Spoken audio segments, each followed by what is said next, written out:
তো সে খেতে চেয়েছিলেন হাঁসের গোশত। তো হাঁস ভদ্রলোককে বাজার থেকে হাঁসটি কিনে এনেছেন, এনে বাবুর্চিকে বললেন যে তুমি একটা সুন্দর করে রান্না করবা, কারণ আমার একজন প্রিয় আত্মীয় বা গেস্ট আসতেছে, ঠিক আছে? বাবুর্চি সুন্দর করে রান্না বান্না করে যখন ভদ্রলোকটি খেতে বসছে, তো এই ভদ্রলোক খুঁজতেছে যে একটা হাঁসের পা থাকে কয়টা?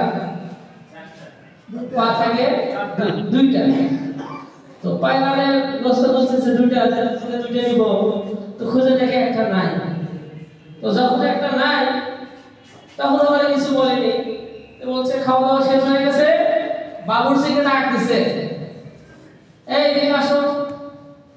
তখন এসে বলছে কি ব্যাপার, আমি তোমাকে হাঁসের একটা রান্না চাই, দুইটা তো ছিল। তো বলছে বাবুর্চি বলছে যে ওই হাঁসের তো একটা রান ছিল, দুটো ছিল না।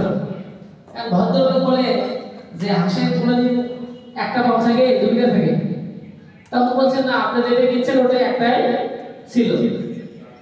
তখন আর ওর সাথে ঝগড়াই করেনি, পেশাল করেনি।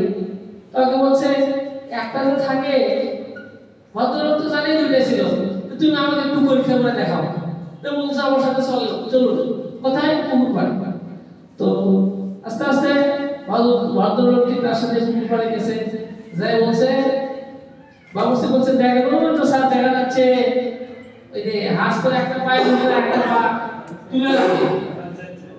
তো তখন বলছে ওই দেখেন স্যার, হাঁসের একটা পা তুলে রাখছে, দেখেন ওটার একটা পা। আপনি কি করেছেন? যে হাঁসের একটা পা ছিল যে দেখা যাচ্ছে, আপনি ওই রকম হাঁস কিনতে চান। তা বলছে ঠিক আছে, তুমি তো শিওর? বলছে হ্যাঁ আমি শিওর। তো বলছে একটু দাঁড়ান। তখন একটা ঢিল ছিল, ঢিলটা তুলে হাঁসের পিঠে মেরে দিয়েছে। তো দেওয়ার পরে তখন হাঁস কয় পা বের হয়ে গেছে? দুই পা।